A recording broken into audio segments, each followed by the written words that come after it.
मंत्री जी, जिस शहर के अंदर वेंटिलेटर्स है, जिस हॉस्पिटल के अंदर वेंटिलेटर्स है, वहां पर डॉक्टर्स नहीं, जहां डॉक्टर्स है तो वहां ऑक्सीजन नहीं, और जहां पर वेंटिलेटर्स भी है, ऑक्सीजन भी है, डॉक्टर्स भी है, तो वहां पर बेड्स अवेलेबल नहीं है। जब हमने आपसे वेंटिलेटर्स के बारे में पूछा तो आपने कहा कि नहीं, थाली बजा लो।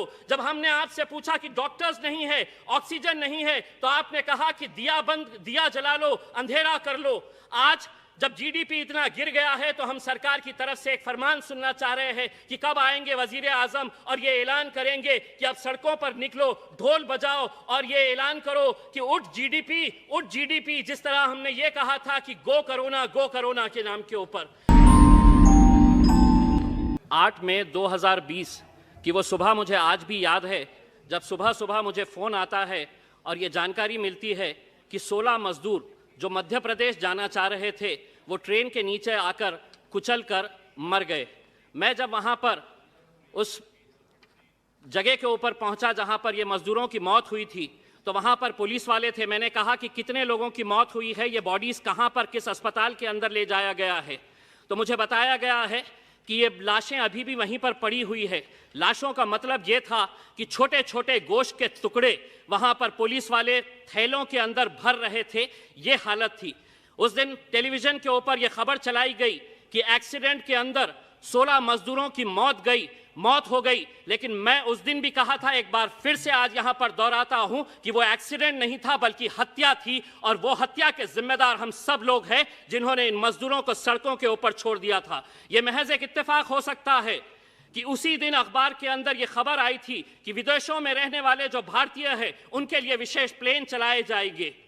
क्या ये मजदूरों को हमने मरने के लिए सड़कों के ऊपर इसलिए छोड़ दिया था कि इनकी याद हमें सिर्फ इलेक्शन के वक्त में आती है, और इनके लिए जो विदेशों के अंदर रहते हैं उनके लिए विशेष फ्लाइट्स का प्रबंधन किया गया था?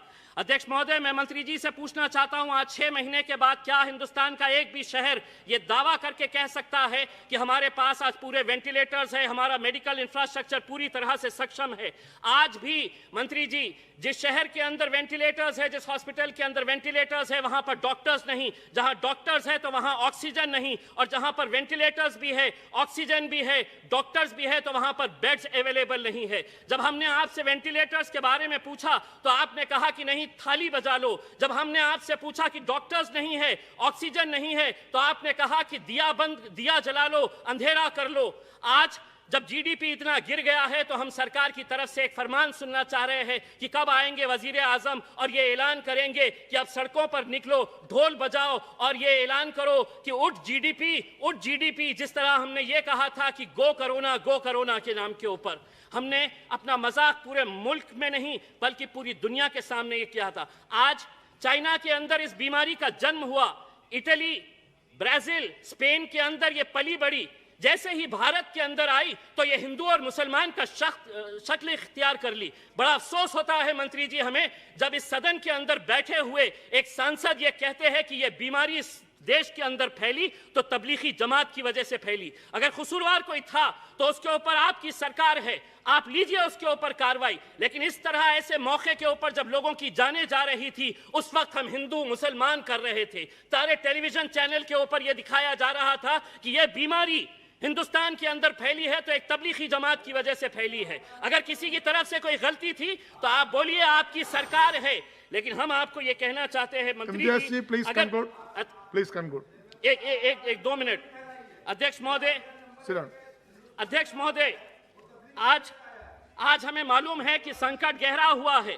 हम सरकार का पूरी तरह से साथ दे रहे। ऐसा नहीं है कि हम विपक्ष के अंदर है तो हम हर चीज की आलोचना कर रहे हैं। आपने मेहनत किए है, कोशिश किए है, लेकिन जिस तरह के जो फैसले लिए जा रहे थे ऐसा लग रहा नहीं था कि यह मुल्क के अंदर लोकतंत्र है बल्कि तानाशाही है कि 4 घंटे पहले आ जाओ, कह दो कि 4 घंटे के बाद देश बंद हो जाएगा, और देश बंद कर दिया गया है। आज अगर यही हालत रही तो अध्यक्ष महोदय 30 सेकंड सिर्फ, आज यही हालत रहा तो देश इस मुल्क के वजीर आजम को देखकर यही कहेंगे कि आखिर हम बोले तो बोले क्या, करे तो करे क्या। वाह मोदी जी वाह।